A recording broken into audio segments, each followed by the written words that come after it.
Hello friend, स्वागत है अपनी केआरसी क्लास में। तो मैं अभी सामाजिक विज्ञान का सभी महत्वपूर्ण ऑब्जेक्टिव को लेकर आया हूँ। तो आप लोग बिल्कुल ध्यान से देखिएगा ये क्लास को। ये सभी ऑब्जेक्टिव 2026 के बोर्ड एग्ज़ाम में पूछे जाएंगे, ये मेरा गारंटी है। तो आप लोग बिल्कुल ध्यान से देखिएगा ये क्लास को। तो चलिए क्लास को शुरू करते हैं। उससे पहले आप चैनल पर नए हैं तो प्लीज़ सब्सक्राइब ज़रूर कर लीजिएगा और अपने दोस्तों के पास भी ये क्लास को शेयर ज़रूर कर दीजिएगा ताकि वो भी पढ़ सके। और ये क्लास अच्छा लगे तो आप लोग लाइक ज़रूर कर दीजिएगा। तो चलिए यहाँ पर देखते हैं पहला नंबर क्वेश्चन को। और मात्र यहाँ पर ये सितंबर आ गया और आप लोग का बहुत ही जल्द आप लोग का बोर्ड एग्ज़ाम आने वाला है। तो आप लोग बिल्कुल ध्यान से पढ़िएगा आप लोग। तो और इसका PDF बिल्कुल फ्री में मिलता है आप लोग को।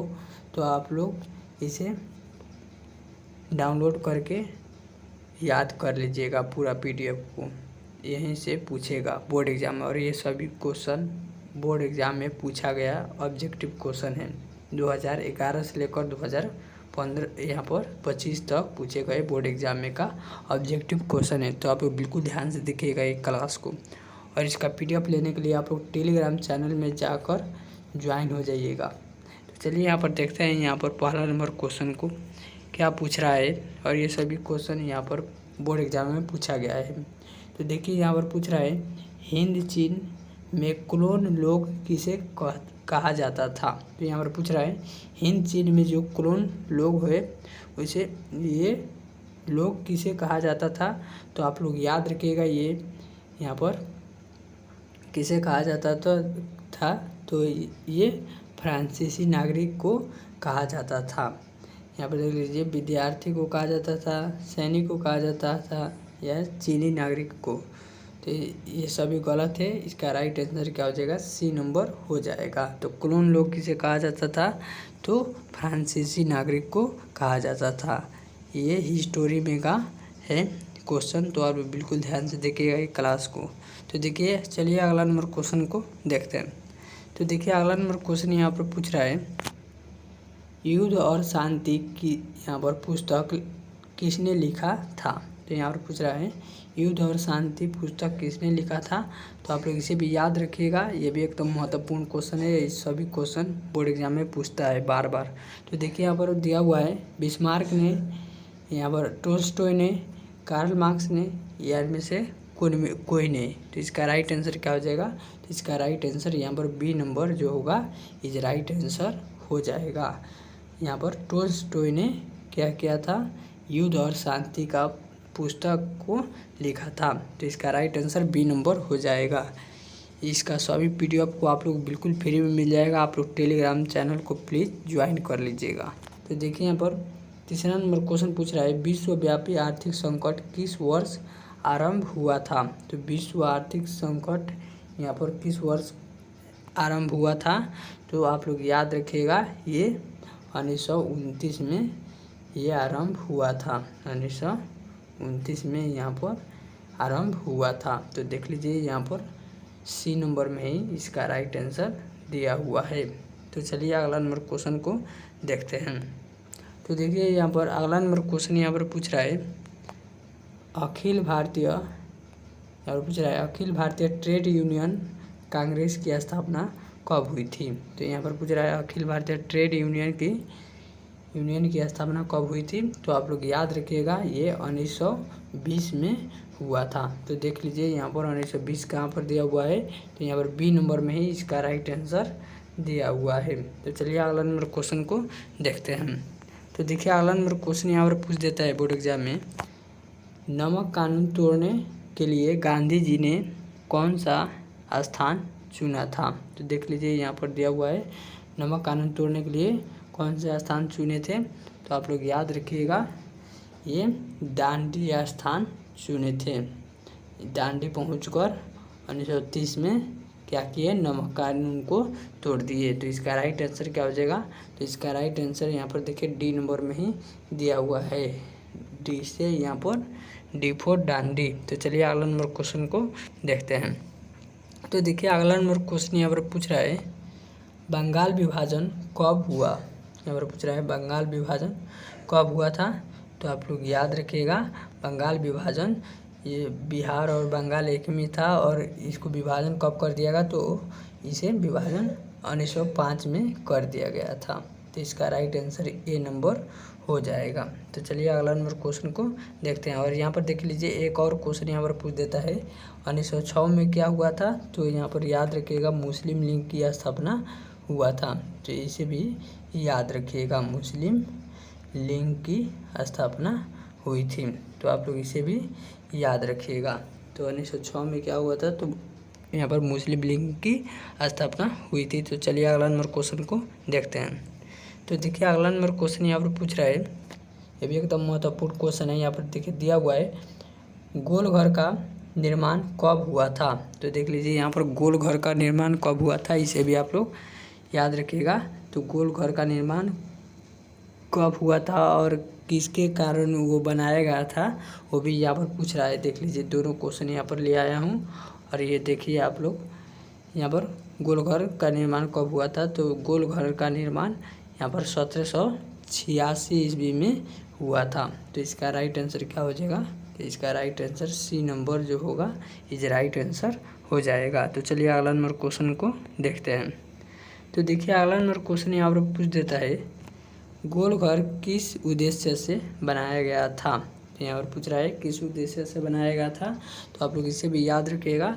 ये यहाँ पर देख लीजिए क्या क्या दिया हुआ है, अनाज रखने के लिए, सैनिक रखने के लिए, या पैसा रखने के लिए, या इनमें से कोई नहीं। तो इसका राइट आंसर क्या हो जाएगा, तो इसका राइट आंसर यहाँ पर बी नंबर जो होगा इज राइट आंसर हो जाएगा। सैनिक रखने के लिए यहाँ पर गोल घर का निर्माण किया गया था, जिसका राइट आंसर बी नंबर हो जाएगा। तो चलिए अगला नंबर क्वेश्चन को देखते हैं। ये सभी बोर्ड एग्जाम में पूछा गया क्वेश्चन है और ये सभी क्वेश्चन 2026 के बोर्ड एग्जाम में पूछेगा, ये मेरा गारंटी है। आप लोग 100% की गारंटी देता हूँ।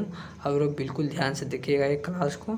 तो देखिए यहाँ पर पूछ रहा है कार्ल मार्क्स की पुस्तक का नाम है, तो कार्ल मार्क्स जो थे यहाँ पर उसके पुस्तक का नाम क्या था, तो आप लोग इसे भी याद रखिएगा। तो देखिए यहाँ पर दिया हुआ है युद्ध और शांति, दास कैपिटल, कम्युनिस्ट, यहाँ पर मैनिफेस्टो, या बी और सी दोनों। तो इसका राइट आंसर क्या हो जाएगा, तो इसका राइट आंसर यहाँ पर दास कैपिटल, कम्युनिस्ट, यहाँ पर कम्युनिस्ट, मैनिफेस्टो, ये दोनों हो जाएगा। तो इसका राइट आंसर क्या हो जाएगा, तो इसका राइट आंसर यहाँ पर बी और डी दोनों, यहाँ पर बी और सी दोनों हो जाएगा। बी और सी दोनों हो जाएगा, यानी कि D is the right answer हो जाएगा। दास कैपिटल और कम्युनिस्ट, यहाँ पर मैनिफेस्टो। देख लीजिए किस प्रकार से नाम है, आप लोग को याद भी नहीं होगा जल्दी। कम्युनिस्ट, मैनिफेस्टो, आप लोग ये दोनों पुस्तक का याद रखिएगा। ये किसने यहाँ पर लिखा था, तो कार्ल मार्क्स ने लिखा था। और यहाँ पर एक और क्वेश्चन दिया हुआ है युद्ध और शांति, तो युद्ध और शांति किसने लिखा था, तो टोल्स्टॉय ने लिखा था। टोल्स्टॉय ने लिखा था, आप लोग इसे भी याद रखिएगा किसने लिखा था, तो टोल्स्टॉय ने लिखा था। आप लोग इसे भी याद रखिएगा। तो चलिए अगला नंबर क्वेश्चन को देखते हैं। तो देखिए अगला नंबर क्वेश्चन यहाँ पर पूछ रहा है, यहाँ पर ग्राम पंचायत का कार्यकाल कितने वर्षों का होता है, तो आप लोग इसे याद रखिएगा। यहाँ पर ये तो आप लोग जानते होंगे। देख लीजिए ये थोड़ा हल्का क्वेश्चन है, लेकिन ये भी बोर्ड एग्जाम में पूछ देता है और आप लोग नहीं बना पाते हैं, इसलिए क्वेश्चन को लाए हैं। तो देख लीजिए यहाँ पर ग्राम पंचायत या कोई भी चुनाव होता है उसके कार्यकाल कितने वर्षों तक होता है, तो ये मात्र 5 सालों तक यहाँ पर रहता है। कोई भी सरकार या कोई भी पद हो गया सरकारी पद, यहाँ पर चुनाव के जो जिससे होकर चुनाव के द्वारा वो निर्मित होता है, वो 5 वर्षों तक ही होता है, आप लोग याद रखिएगा। तो इसका राइट आंसर क्या हो जाएगा, बी नंबर हो जाएगा।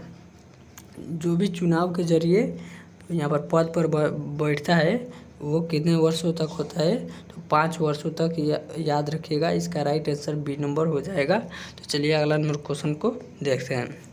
तो देख लीजिए अगला नंबर क्वेश्चन यहाँ पर पूछ रहा है भारत में राजनीतिक दलों का चुनाव चिन्ह कौन निर्धारित करता है, तो देख लीजिए यहाँ पर भारत में जो यहाँ पर राजनीतिक दल है उसका चुनाव चिन्ह कौन निर्धारित करता है? तो आप लोग याद रखिएगा, जो भी यहाँ पर आप लोग का गांव में देखिएगा मुखिया उखिया होगा तो उन लोग का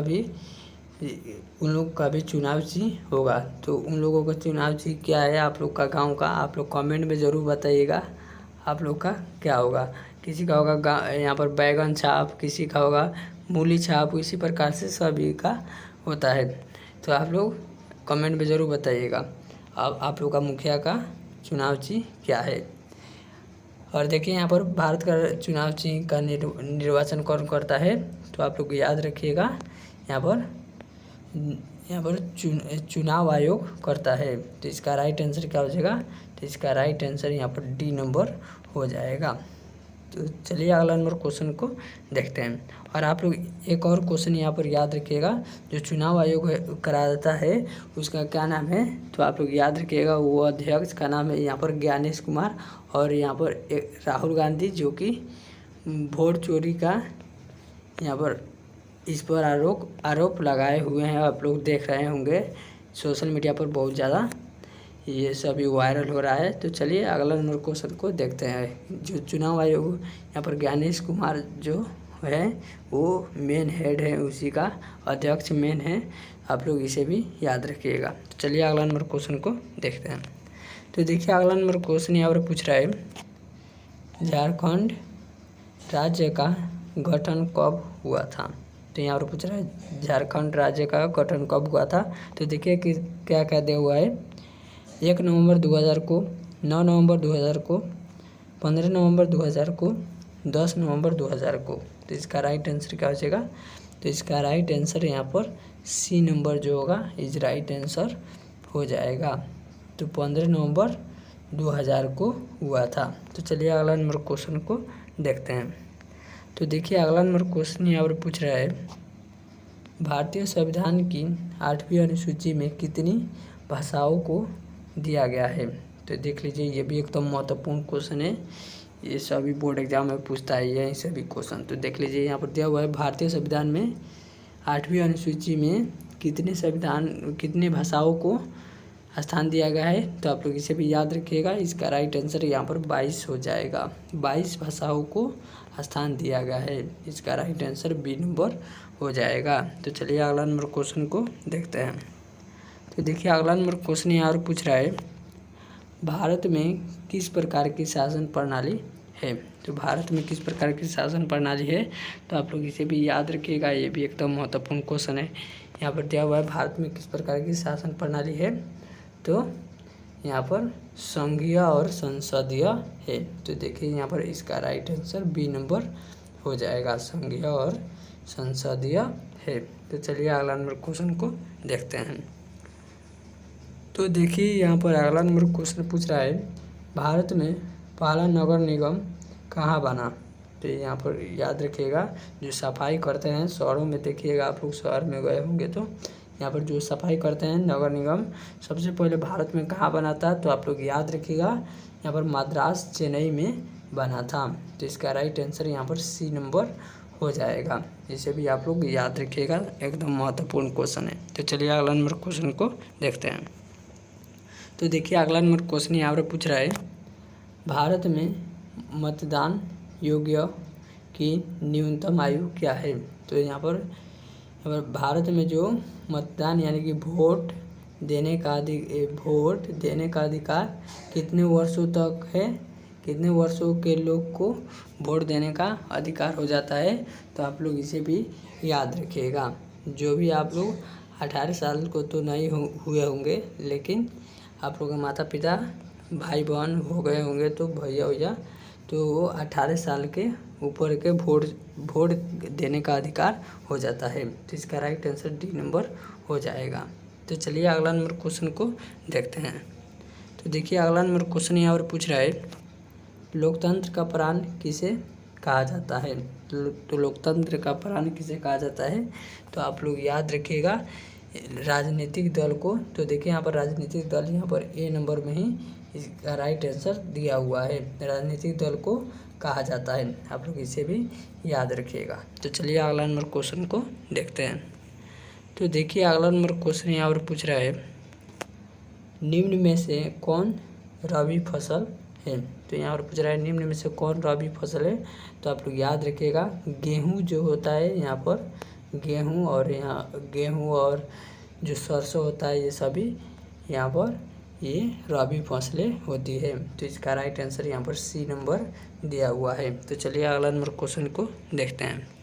तो देखिए अगला नंबर क्वेश्चन यहाँ पर पूछ रहा है बिहार का शोक नदी किसे कहा जाता है। तो बिहार का शोक नदी किसे कहा जाता है। तो आप लोग याद रखिएगा बिहार का शोक नदी कोसी नदी को कहा जाता है। इसका राइट आंसर यहाँ पर बी नंबर हो जाएगा। तो चलिए अगला नंबर क्वेश्चन को देखते हैं। और यहाँ पर देख लीजिए ब्रह्मपुत्र को यहाँ पर ब्रह्मपुत्र यहाँ पर ब्रह्मपुत्र नदी जो होता है ये असम का शोक नदी होता है। तो आप लोग इसे भी याद रखिएगा, ये भी पूछ देता है बोर्ड एग्जाम में। तो असम का शोक नदी कौन है। तो ब्रह्मपुत्र है। तो चलिए अगला नंबर क्वेश्चन को देखते हैं। और बिहार का यहाँ पर कोसी नदी है। तो चलिए अगला नंबर क्वेश्चन को देखते हैं। तो देखिए अगला नंबर क्वेश्चन यहाँ पर पूछ रहा है बिहार यहाँ पर निम्न में से कौन कृषि पर आधारित नहीं है। तो देखिए यहाँ पर पूछ रहा है निम्न में से कौन कृषि पर आधारित नहीं है। तो देख लीजिए यहाँ पर क्या क्या दिया हुआ है चीनी उद्योग, वस्त्र उद्योग, कागज उद्योग, सीमेंट उद्योग। तो इसका राइट आंसर क्या हो जाएगा। इसका राइट आंसर यहाँ पर सीमेंट उद्योग जो होगा ये कृषि पर आधारित नहीं है। ये क्या है तो चूना पत्थर पर आधारित है, यानी कि चूना पत्थर से बनता है। तो ये चूना पत्थर पर आधारित है, ये चूना पत्थर पर यहाँ पर निर्भर करता है। तो आप लोग इसे भी याद रखिएगा चूना पत्थर से बनता है सीमेंट। और ये चीनी उद्योग हो गया जो गन्ना हम लोग खाते हैं उगाते हैं वो यहाँ पर ये क्या है तो कृषि पर आधारित है। वस्त्र उद्योग जो वस्त्र हम लोग पहने हैं गर्मियों में देखिएगा गर्म ऊनी वस्त्र आता है जो भेड़ के बाल से बने होते हैं। यहाँ पर भेड़ के बाल से बने होते हैं। और कपास एक होता है, कपास के द्वारा वो जो कपास उगाया जाता है अत्यधिक कहाँ पर तो महाराष्ट्र में उगाया जाता है सबसे अधिक। तो आप लोग याद रखिएगा वस्त्र भी कपास यहाँ पर ये कृषि पर आधारित है। कागज़ आप लोग कहिएगा तो कागज़ भी ये कृषि पर ही आधारित है। बहुत सारे पेड़ का उपयोग करके कागज़ को बनाया जाता है। तो चलिए अगला नंबर क्वेश्चन को देखते हैं। तो देखिए अगला नंबर क्वेश्चन यहाँ और पूछ रहा है लौह अयस्क है। तो लौह अयस्क क्या है। तो देख लीजिए यहाँ पर लौह अयस्क संसाधन होता है, लेकिन संसाधनों में कौन संसाधन होता है। तो देख लीजिए यहाँ पर दिया हुआ है। तो देखिए यहाँ पर दिया हुआ है नवीकरणीय संसाधन, अनवीकरणीय संसाधन, जैव संसाधन या अजैव संसाधन। तो इसका राइट आंसर क्या हो जाएगा। तो इसका राइट आंसर यहाँ पर अनवीकरणीय संसाधन हो जाएगा। तो यहाँ पर अनवीकरणीय इसका राइट आंसर हो जाएगा, B is the right answer. अनवीकरणीय संसाधन क्या होता है तो जो जिसे दोबारा नहीं बनाया जा सके, एक बार ख़त्म हो जाएगा इसे दोबारा नहीं बनाया जा सकता है। जैसे कि यहाँ पर लौह अयस्क हो गया, कोयला हो गया। देखिए ये यहाँ पर ये धरती हो गया, यहाँ पर धरती हो गया और ये नीचे यहाँ पर ये सभी लौह अयस्क खनिज सभी यहाँ पर तेल यहाँ पर सभी खनिज ये जमा है और यहाँ पर निकालते हैं और निकालते ये क्या हो जाएगा एक दिन ख़त्म हो जाएगा। तो क्या होगा हम लोग को उपयोग नहीं कर पाएंगे, इसलिए सीमित मात्रा में करना चाहिए। तो क्या होता है तो अनवीकरणीय संसाधन एक सीमित मात्रा में रहता है और वो एक दिन ख़त्म हो जाएगा और उसे दोबारा नहीं बनाया जा सकता है। तो उसे ही क्या कहा जाता है अनवीकरणीय संसाधन कहा जाता है। और नवीकरणीय किसे कहा जाता है तो नवीकरणीय ऐसे संसाधन जिसे दोबारा बनाया जा सके उसे नवीकरणीय संसाधन कहा जाता है। तो चलिए अगला नंबर क्वेश्चन को देखते हैं। तो देखिए अगला नंबर क्वेश्चन यहाँ पर पूछ रहा है यहाँ पर एशिया का सबसे बड़ा परमाणु शक्ति केंद्र कहाँ है। तो एशिया का सबसे बड़ा परमाणु केंद्र कहाँ है। तो आप लोग याद रखिएगा ये तारापुर यहाँ पर भारत के आप लोग याद रखिएगा। सबसे विस्तार में बताता हूँ यहाँ पर भारत के किस राज्य में तो भारत के महाराष्ट्र राज्य में यहाँ पर महाराष्ट्र में यहाँ पर महाराष्ट्र में क्या है, तो ये तारापुर एक है, इसी में सबसे अत्यधिक परमाणु ऊर्जा शक्ति केंद्र है। तो इसका राइट आंसर क्या हो जाएगा, सी इज द राइट आंसर हो जाएगा। तो चलिए अगला नंबर क्वेश्चन को देखते हैं। तो देखिए अगला नंबर क्वेश्चन यहाँ पर पूछ रहा है, बिहार में सर्वाधिक आबादी वाला जिला कौन है। तो बिहार में सबसे अधिक यहाँ पर जनसंख्या वाला जिला कौन है, तो आप लोग याद रखिएगा पटना जो है यहाँ पर सबसे अधिक जनसंख्या वाला यहाँ पर जिला है। तो इसका राइट आंसर यहाँ पर बी नंबर हो जाएगा। तो चलिए अगला नंबर क्वेश्चन को देखते हैं। तो देखिए अगला नंबर क्वेश्चन यहाँ पर दिया हुआ है, पूछ रहा है आर्थिक विकास का तीसरा क्षेत्र क्या है। तो आर्थिक विकास का तीसरा क्षेत्र क्या होता है, तो आर्थिक विकास का तीसरा क्षेत्र सेवा क्षेत्र को कहा जाता है। तो आप लोग इसे भी याद रखिएगा। तो इसका राइट आंसर क्या हो जाएगा, सेवा क्षेत्र हो जाएगा। तो देख लीजिए यहाँ पर C number is right answer हो जाएगा। यहाँ पर इसका राइट आंसर सी नंबर हो जाएगा। तो चलिए अगला नंबर क्वेश्चन को देखते हैं। तो देखिए अगला और लास्ट क्वेश्चन है ये क्लास का, तो आप लोग बिल्कुल ध्यान से देखिएगा। और पूछ रहा है भारत की आर्थिक व्यवस्था कैसी है। तो भारत की आर्थिक व्यवस्था कैसी है, तो ये मिश्रित है। यहाँ पर सरकार भी चला सकती है और यहाँ पर अडानी अंबानी जैसे बड़े बड़े बिजनेसमैन भी, अपने पूंजीपति लोग भी कार्य अपना कर सकते हैं। तो इसका राइट आंसर क्या हो जाएगा, मिश्रित हो जाएगा। तो यहाँ पर B number is right answer हो जाएगा। तो यहाँ पर 25 अति महत्वपूर्ण ऑब्जेक्टिव क्वेश्चन था। आप लोग बताइएगा 25 में से आप लोग का कितना याद था, आप लोग कमेंट में ज़रूर बताइएगा। और ये क्लास को अपने दोस्तों के पास भी शेयर ज़रूर कर दीजिएगा, गद्दारी मत कीजिएगा, ताकि आपका दोस्त भी पढ़ सके। शेयर ज़रूर कर दीजिएगा और ये क्लास पसंद आया होगा तो लाइक ज़रूर कर दीजिएगा, क्योंकि ये सभी मेहनत आप ही लोग के लिए ही होता है, लाइक सब्सक्राइब के लिए। बस आप लोग जितना प्यार से सपोर्ट कीजिएगा उतना अच्छा क्लास आप लोग के लिए आता रहेगा। तो चलिए मिलते हैं। और आप लोग एक कमेंट में बताइएगा कि आप लोग कौन कौन ज़िला से देख रहे हैं ये क्लास को। तो चलिए मिलते हैं नए क्लास में धमाके के साथ, तब तक के लिए बाय।